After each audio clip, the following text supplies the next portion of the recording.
In one word, I think adjustment. In other words, I think unfamiliar. Not necessarily uncertain, just not familiar.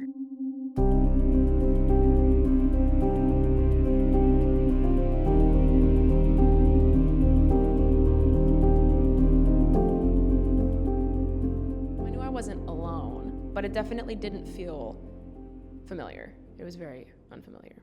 I remember when I was moving into my dorm room, to tell a story, my apartment building flooded.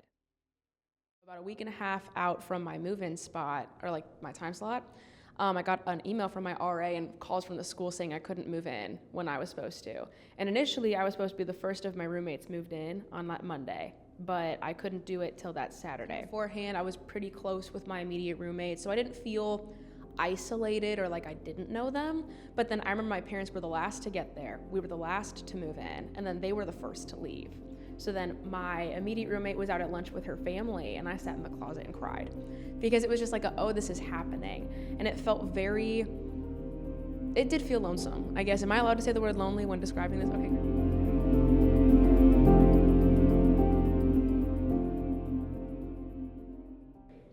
I think the advice that I would give, I'd first say, like, don't be too scared. Like, my advice of the year is if you're too afraid to do it afraid.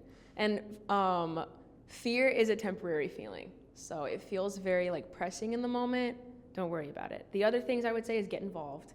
And also like know where your community is. Like I feel like getting involved and then like getting to know people I think is really good. Even if it's like as short as, oh, you have a class that gets out at 6:30 and you want to see like who here lives in the dorm building that I live in and who wants to walk back with me. So I think even if you're too scared to approach people, do it anyways, and trust it's a temporary feeling, and there's so many people at the school who love getting to know people, so you'll do fine. You'll be okay.